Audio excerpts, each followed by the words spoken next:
ضرور یہ جو موجودہ دہشت گردی کے واقعات ہیں، جس طرح کے نام نہاد مسلمان مختلف، جس طرح باسٹن بامبنگز ہوئی ہیں، اور ابھی ریسنٹلی لندن میں جو دو نام نہاد مسلمانوں نے جو برٹش سولجر کا جو مرڈر کیا ہے، تو اس والے سے میں پوچھنا چاہتا کہ اس کی طرف دیکھنے کا کوئی اور رخ بھی ہے کہ ہم جب فلائر ڈسٹریبیوشن کرنے جاتے ہیں تو وہ ہمارا نام سن کے ہی کہ مسلمان اسلام پروموٹ کرنے آئے ہیں، وہ کہتے ہیں نہیں نہیں بس ٹھیک ہے.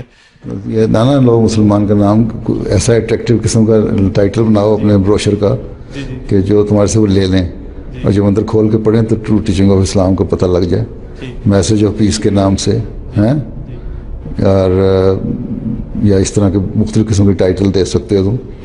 اب امریکہ والوں نے ایک بلڈ ڈونیشن کی ڈرائیو چلائی جس میں انہوں نے کہا تھا 10,000 بلڈ بیگس لاسٹ ایئر انہوں نے اکٹھے کیے. اس سال ان کا ٹارگیٹ 25,000 کا ہے، اور وہ سارے امریکہ میں مسلم فار لائف کے نام سے بڑے اچھی طرح جانے جاتے ہیں. اور کچھ لوگ انکار بھی کرتے ہیں، لیکن بہت سارے لوگ دوسرے آپ لوگوں کے تعلقات ہونے چاہیے اچھے، میڈیا سے بھی تعلقات اچھے ہونے چاہیے، لوگوں سے اچھے تعلقات ہونے چاہیے آپ کی جماعتی سطح پر، تاکہ کوریج ملے آپ کو. پھر آپ جو اپنے یونیورسٹیز میں یا کالجز میں، اگر کالج میں تو نہیں ہوتا، یونیورسٹیز میں اگر سیمینارز وغیرہ کر سکتے ہیں تو کریں، اپنا ایکسپوجر زیادہ کریں، لوگوں کے ساتھ اٹھنا بیٹھنا ملنا جلنا، ان کو بتائیں اسلام کے بارے میں. تو اگر یہ کریں آپ، مثلا مجھے نہیں پتہ کینیڈا میں کتنے فلائر تقسیم ہوئے ہیں.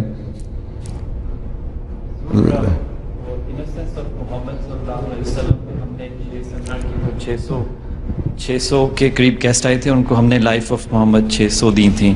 اور جو ورلڈ پیس کانفرنس ہے وہ ہم نے 7 ارینج کروائی تھیں اس سال، اور اس میں ٹوٹل 800 گیسٹ آئے تھے. 800 تو نہیں ہے، اس کی کینیڈا کی آبادی تو ملینز میں ہے. تو میں نے اس لیے جو فلائر تھے مثلا مختلف جگہوں پہ، خدام الحمدیہ جرمنی نے لاسٹ ایئر 300,000 فلائر تقسیم کیے ہیں اور ان کے لے لیے. اس طرح تم لوگ بھی ذرا ہمت کرو تو ہو جائے گا.